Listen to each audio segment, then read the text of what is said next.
Welcome to the program today. My name is Mondo Gonzales here with the Prophecy Update, and I have through Skype Bill Salus. Welcome, Bill, as always.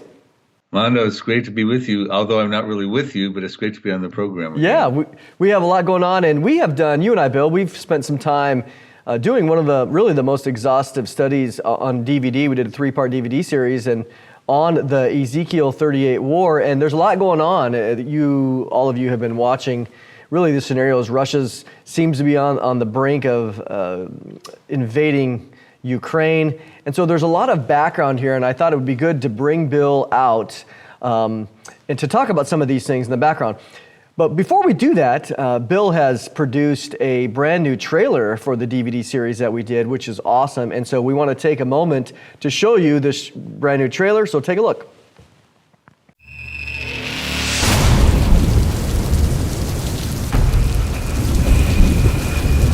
The world is about to receive a shocking wake-up call.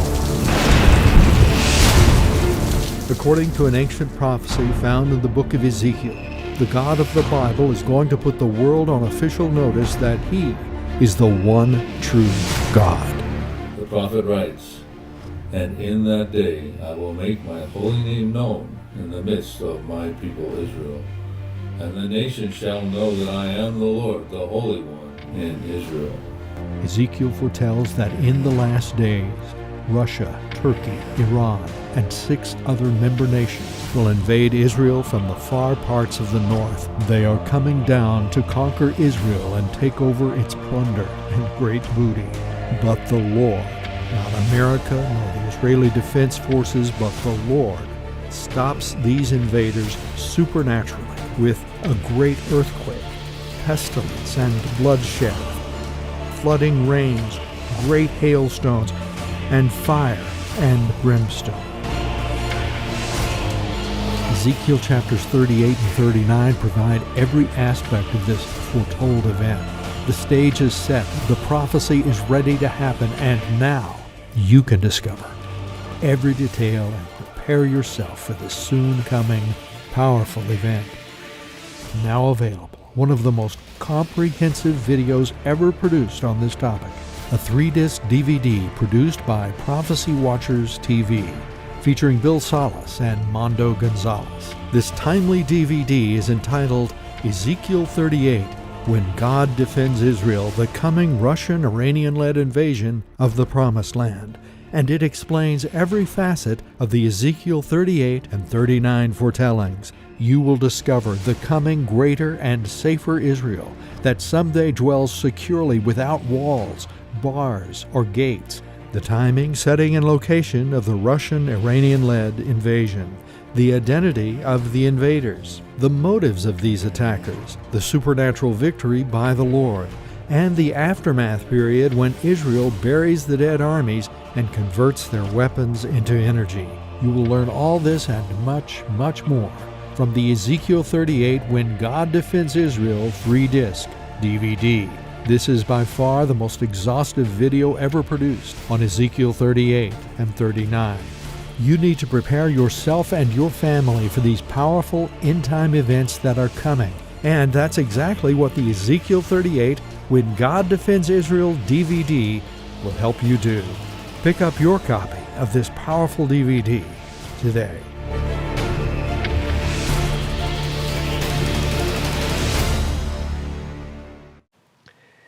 So, Bill, that trailer turned out excellent.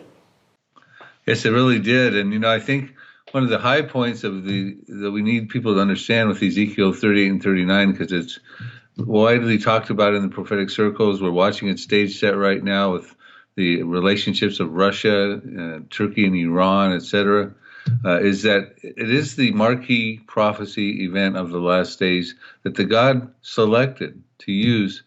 He's orchestrating this so that He can make the world know He's a covenant-keeping God of Abraham, Isaac, and Jacob. He's the one true God, the promise keeper to all those who put their faith in Jesus Christ. He's chosen this event above all end times events, this massive, major Mideast war of all times, to put the nations on notice that He's the one true God. I think that's a very important point for people to recognize.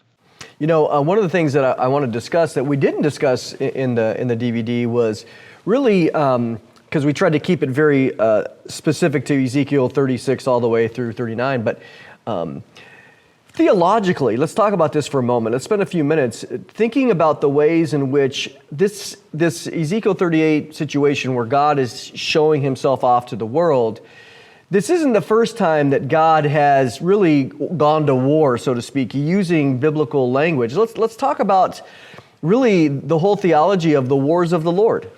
You're absolutely right, Mondo. Wars have been a part of God's plan for his greater purposes. We have examples of this back at the time of Gideon and the Midianites in Judges chapters 6 through 8, where the Midianites had oppressed the Jewish people for 7 years, and Gideon with his 300-man army got involved and destroyed 120,000 Midianites. Now, obviously, that is, and the mechanism of that battle was he had fiery torches, empty vessels. He put the torches in the vessels. They sounded trumpets. I mean, that is not a typical battle. The Lord's fingerprints were all over that. The same thing happened with respects to Nebuchadnezzar. He'll even use nations to accomplish his purposes. Like in that case, he disciplined the Jews for 70 years in the Babylonian captivity. He used Cyrus to come around and conquer Nebuchadnezzar and the Babylonians so that the Jews could go back in the land. So historically, wars with the Lord's fingerprints on them have happened. Matter of fact, there are several, I believe, that are about to happen that will set the stage for Ezekiel 38 and 39, dealing with the surrounding peoples, neighboring nations of Israel that are not in Ezekiel 38 and 39, which is an interesting facet. Why are they not interested? Why are they not included in Ezekiel 38 and 39?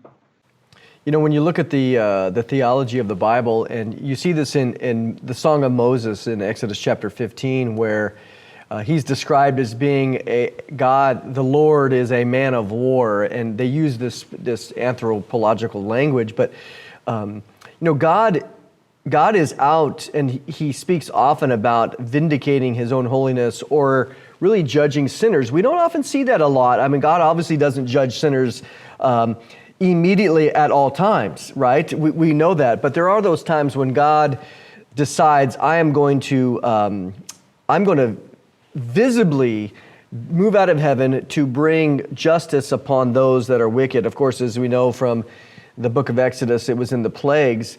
And there's other times in history where God just says, enough is enough. And when you come to the Ezekiel 38 situation, the Bible talks as we have, he puts hooks in the jaws because why? He says, you've had these thoughts in your mind, these thoughts of wickedness, and God is going to really explain, if you can, God is going to address these wicked thoughts, and he's going to do multiple things at once. Right.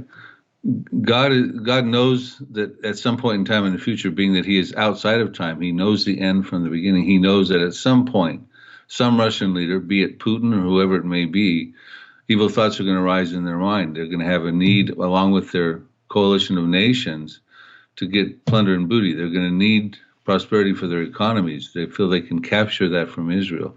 God knows those thoughts are going to arise, and he's going to take and put hooks in their jaw to bring them down, so that not because he just wants to deal with those evil thoughts and the sinners in those 8 nations, which obviously are coming to curse Israel, but he also wants to make his holy name known through that major event. That's a major event. That is the biggest war of all time in the Middle East, until we get, of course, at the very end of the book of Revelation, when we talk about the Armageddon campaign. We're not there. I don't connect the two together. But the point is, God is going to use that event to make his holy name known, as we've stated. So yes, those evil thoughts will arise. God knew they would, and he's going to take that event and use it for his greater purposes, which is to let the world know he's the one true God. You know, as we talk often here, and I know you're among the group, we're prophecy watchers, which means we're always watching. Jesus told us to watch, and many of you who follow our ministry, we encourage you to keep watching it. And that's one of the things that really, as we watch the scenario and we watch the activities going on in the Middle East, you know, as we talk to experts like Bill, you know, our goal is to come along and say, hey, you know, we have this body of teaching as it relates to the Ezekiel war and all the background nations, and it's been fun, as you have too. I remember thinking back in the 90s, that Turkey was very much really from back in the 20th century was a friend of the West. And yet we see Turkey being very heavily involved in reading the Bible in Ezekiel 38. And you go, how in the world is this going to happen? How can this happen? There's no way this is going to happen. But by watching, we've seen Turkey shift as just one example. Yes, you're absolutely right, Mondo. Turkey was destined to be part of this coalition. At some point in time, it would have to become an enemy of Israel and form an alliance with Russia. And we're seeing that stage being set presently with Russia, Turkey, and Iran as well. Now, Turkey, of course, is a Sunni nation, and Iran is a Shiite nation. So they have their own internal factions and schisms of concern, but we're seeing that they're also coming into forming national relationships together with like at a rapid pace, which is another reason why many of us are very concerned that Ezekiel 38 and 39 is really just getting very, very close. Again, the question is it imminent? I don't believe it is because of several different reasons. Namely, the fact we talked about that the neighboring nations around Israel are not included in Ezekiel 38 and 39, and they are Israel's notorious enemies from time immemorial. And we point this out on the DVD. And I would kind of let that rest if there weren't specific prophecies involving those countries that actually nullify them and eliminate them out of the prophetic equation. So I believe these prophecies are going to happen so that Israel can dwell securely, and that's one of the prerequisites of Ezekiel 38 and 39. And I think that's important for people to, when we go through Ezekiel 38 and 39, we need to read all the details very, very meticulously. So, for instance, it says in Ezekiel 38, verses 7 through 13, that Israel's going to dwell securely, without walls, bars, nor gates, and they'll be a peaceful people. And of course, they'll have great plunder and great booty at this point. Now, Israel is becoming a very wealthy nation. The question really comes to the forefront is, are they in receipt of that kind of plunder and booty that Russia would amass such a formidable coalition to come after that? I don't think so, but I think more importantly, it's not a people that's dwelling securely without walls, bars, nor gates. There's walls all around Israel. We bring this out on the DVD. There's a 403-mile partition wall that separates Palestinian territory out from Israel proper. There's walls around the north keeping Hezbollah out from Lebanon. There's walls rather that they're building even towards Jordan now, and down to the south also, and the fences to keep the Hamas out and things like that. So I believe there's certain prophecies we need to talk about those entities and populations, and like Lebanon or Philistia, ancient Philistia, where the Hamas are. And I can rifle off a few of those as we get going. As we think about, I appreciate the timing issue because, again, we just like as we think about the rapture's coming, it's imminent, it can happen anytime. Or we talk about the different scenarios of the tribulation period. Well, we can give a whole teaching on, maybe the abomination of desolation in the middle of the tribulation, but it doesn't necessarily mean that we think it's going to happen next week. So it's good to have this foundation. I think that's one of the things that we did in the DVD. It provides a great foundation for understanding what we see as on the horizon. The horizon is, again, not in the immediate, it's on the horizon. We see it coming. Let's talk about a couple other things, if you don't mind, because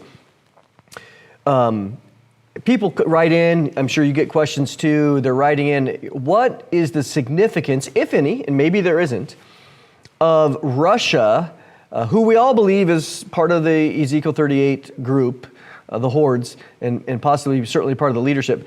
What is the significance of them, saber rattling against Ukraine? Is there any significance? Well, it appears as though Russia is trying to reinstate the former glories of the Soviet Union. Putin has gone on record stating that was one of the greatest downfalls of Russia's history, was the breakup of the Soviet Republic. And he's trying to, and of course in Crimea, I believe that was in early 2014, they moved in and took over that. So he wants to, I think, reestablish that stronghold that Russia used to be really considered more like a superpower back at that time. And so I personally think his ambition is to do that. And he's not necessarily aware of the fact that Russia at some point, that we know because he's not reading Bible prophecy, is going to come against Israel. He's just moving forward, trying to move his muscle and might around to reestablish Russia as a superpower country. Yeah. And one of the things that you and I have talked in the past, and, when you come into some of the names in Ezekiel 38, some of them are a little bit easier to track down. We quote Josephus. He talks about how the Greeks described Magog as being part of the Scythian Empire. And so we have in history these names, and the Scythians are well known. I mean, anybody can look them up. Sometimes it's a little bit difficult to be very specific about the geography or exactly where their empires ended. But I've heard some people, and they're asking about Ukraine, and speak, if you will, does the Scythian Empire, does it include Ukraine? Does it include that area topographically? How far does it stretch east to west? It's right north of the Black Sea. What's your thoughts? Well, some of the ancient maps of the Scythian Empire do include parts of eastern Ukraine, it appears to be, and they move on into the southern steppes of Russia. That's why we would think the southern steppes of Russia, following the Scythian Trail, Russia and their southern steppes, are commonly thought by your top guys, Ron Rhodes, who they've written books on Ezekiel 38, or included a lot on Ezekiel 38, Dr. Mark Hitchcock, Dr. Ron Rhodes, Andy Woods, Middle East Meltdown book, and they tend to include Russia in the southern steppes, but none of them really put the Ukraine in there. And I mean, it's worth giving an honorable mention. Mondo, you and I were talking about this the other day, kind of tongue in cheek. If Russia takes over the Ukraine, which it seems like that's what they're trying to do here pretty soon, then maybe we will include the Ukraine as in the Magog invaders coalition. Presently, I'm a little hesitant to do that because I don't really see them directly in that alliance with, whereas we have the other countries clearly mentioned, Persia, which would be Iran. You got Putin, Kush, takes you into the North African countries of Libya on through Tunisia and some of those, maybe even Sudan. The other thing, too, we did a show on this when Afghanistan, when the American U.S. troops withdrawal out of Afghanistan. Everybody started thinking, well, maybe that Afghanistan's part of Ezekiel 38. So, and maybe they could be, but they weren't. Technically, they would be considered ancient Media. The Medes back at that time, not necessarily part of Persia necessarily. And they were never part of the former Soviet Union. So, when you think about news events, we have to be careful not to do newspaper exegesis, which is the interpretation of historic texts or sacred texts, namely like the Bible. Just because something's happening in the world, a current event, we have to be careful not to just try to marry that up with the nearby scriptures. So, Afghanistan and the Ukraine, maybe they deserve honorable mentions, but I'm a little hesitant to include either of those in this coalition. Yeah, there's no doubt that, and we discussed this, is that, there's the main players that are very clearly labeled, and that those are, we could be, relatively dogmatic about those in the sense of that, Russia and Iran for sure, Turkey. But, prophecy requires a certain level of humility, and we're waiting and we're trusting. I think one of the interesting things, if we were to have any, maybe as a pastor, I always think in terms of, okay, this isn't direct fulfillment, but if we were to take some application on it, what we do know is that Russia is not going to be weakened. It's going to have a rise because it has an appointment with destiny on the plains of Israel. And so what it's doing in Crimea, as you mentioned, in 14, as well as now, is it's building its base, it's building a pattern, because let's run a little scenario, if you don't mind. So, which I think it'll become evident of where I'm going.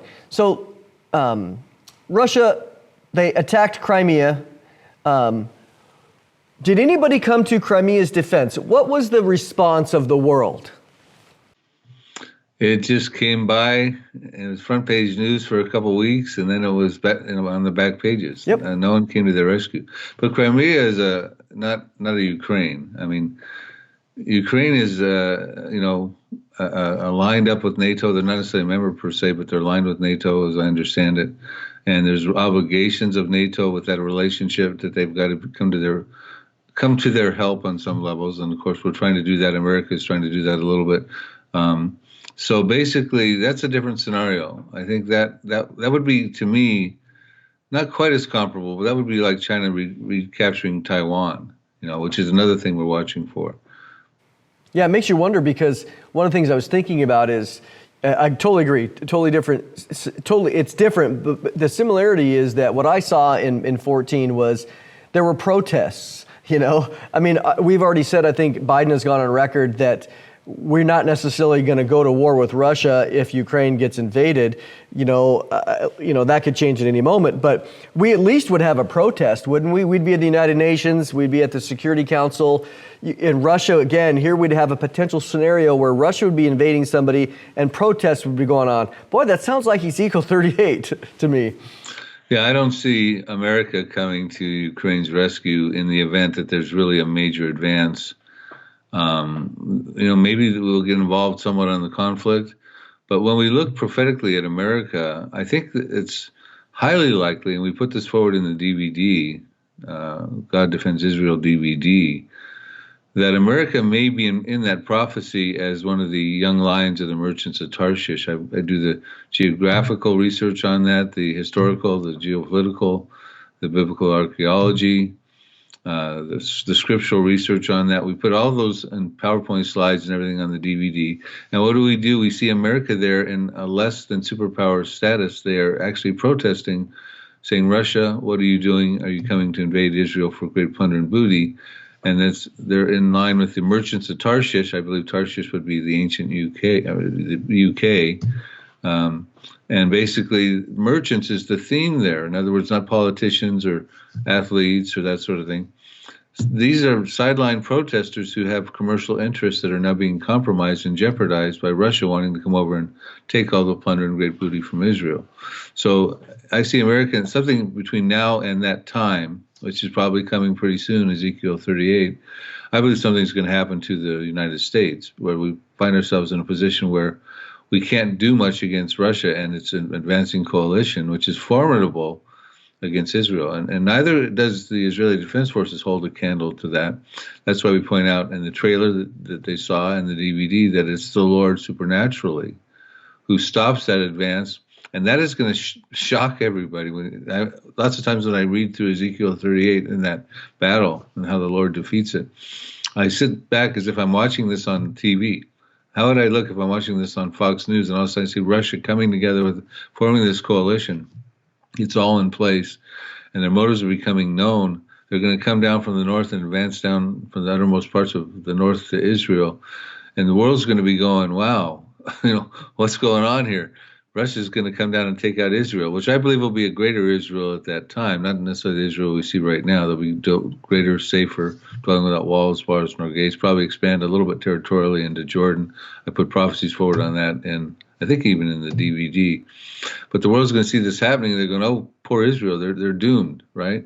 The Israeli Defense Forces have nuclear weapons, but how can they come against this formidable advance? Then all of a sudden, bam, a great earthquake. Yeah. Creates panic among the countries that are involved because they speak foreign languages. They start, every man's sword will be against its brother, we're told in Ezekiel 38. They start killing each other. It's like an Old Testament battle with the Midianites when they started fleeing and killing each other and things like that. And then it says there's fire, flooding rains, great hailstones, fire and brimstone. How's the viewer who's going to watch that? And I imagine there'll be some pretty good coverage of this event, television coverage. How's the viewer going to respond to that? I mean, we may not be here. I personally don't think the church will be here for that. I can't say we won't be, but I do think the rapture of the church is a pre-tribulation event, and I do think the Ezekiel 38 prophecy is a pre-tribulation event. So we may be here for it, but I have various reasons, and we put forward in the DVD why the church may not be here for that event. But whoever is here, there'll be billions of people who will see this happen, and they're going to be shocked. And it's going to be, someone's going to be coming along at the point going, Ezekiel 39:7, thus says the Lord, I will make my holy name known in the midst of my people Israel. They shall not profane it anymore, and the nation shall know I am the Lord, the Holy One in Israel. The people are going to go, well, it says the nation shall know. In other words, they're going to know. It doesn't mean it's a salvation knowledge. Mm-hmm. It means an acknowledgement that was the God of the Jews, the Old Testament biblical format of how he would do what he does to stop an invader against his people. I had a situation just this morning where I was responding to somebody had written in a question and try to get to the best that I can or the most of them I can. But it was sometimes people think in terms of, well, if they know the Lord, or if they see God do this in a very dramatic way, all of a sudden in this person's mind, they were saying, well, that's salvation. Or if they know God exists, why wouldn't they repent? That should automatically bring faith. And I said, hold on a minute. You can't necessarily assume that knowledge of God or knowledge of God's existence or God proving himself automatically equals faith. All we got to do is read the book of Exodus, right? They knew God, 10 plagues, but they still rejected his leadership, and they abandoned him how quick, right? Oh, we don't know where that Moses guy went. He's up the mountain, and they abandoned him for the golden calf. So miracles don't automatically produce salvation, do they? No, and I don't think that's the case in this Ezekiel 38 scenario when it says the nation shall know that I'm the Lord. I think the tendency, and I struggled with this a little bit in the beginning when I was studying Ezekiel 38 too.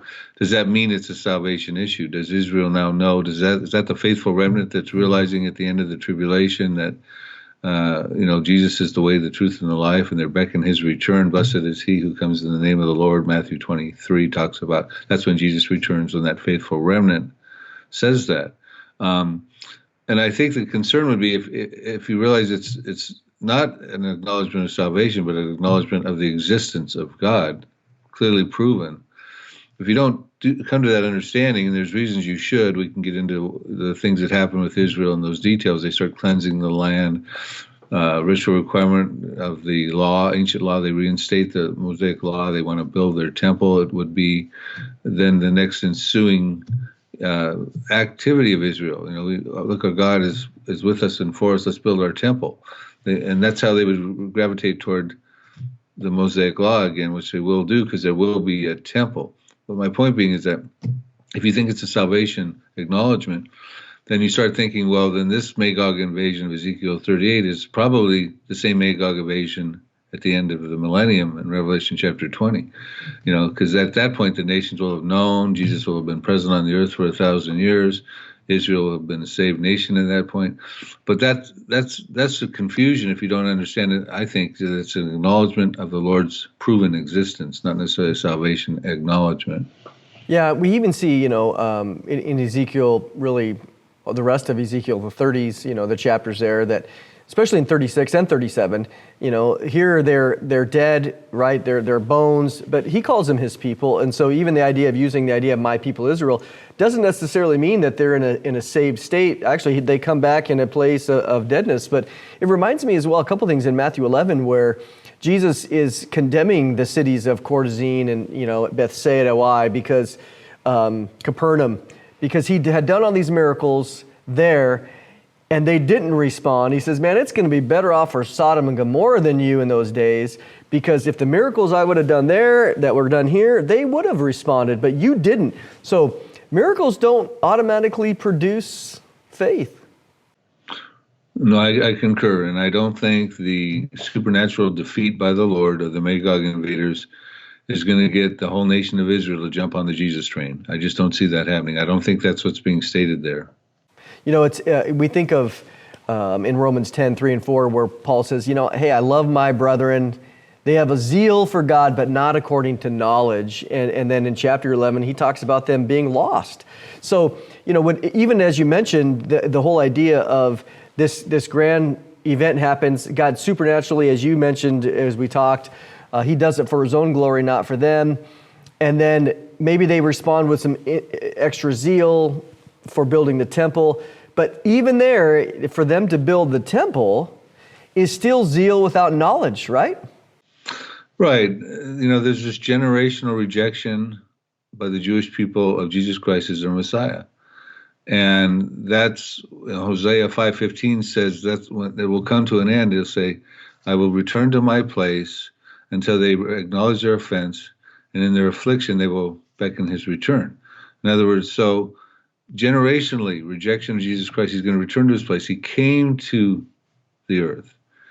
The Jews did not acknowledge that he was the Messiah in fulfillment of so many prophecies. Mm-hmm. He ascended, he went to the cross, went buried in the grave, rose on the third day, ascended to heaven, he returned to his place. And he said in Matthew 23, when he was being rejected by the Jewish nation, he said, I will not return to this earth until you say, blessed is he who comes in the name of the Lord. He came in the name of the Lord. It was part of God's plan. He fulfilled the prophecies. He said, in Hosea, I'm returning to my place until you acknowledge the generational rejection of him is going to be banished away.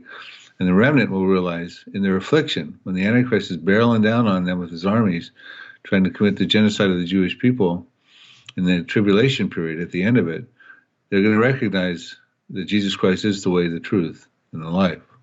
Well, hey, Bill, I hope you will stick around. I have a lot of other questions that I want to direct more towards the land of Israel and really a little bit more south. So if you'll stick around for that, we'll appreciate another prophecy update. But for those that are watching, again, our goal here is to continue to equip you to be ready for when the Lord comes. It's to be a prophecy watcher, to stick around and to watch prophecy, and we want to come alongside and to help you do that from our backgrounds and to have people come on like Bill who will help us do that. So at the end of the day, the goal is to make sure that we're ready. Those are Jesus' words. He said to be ready, to be watching in Mark 13:37. And that's where we hang our hat. We want to be obedient, that salvation is found only through him. So hang on and we will see you for the next prophecy update.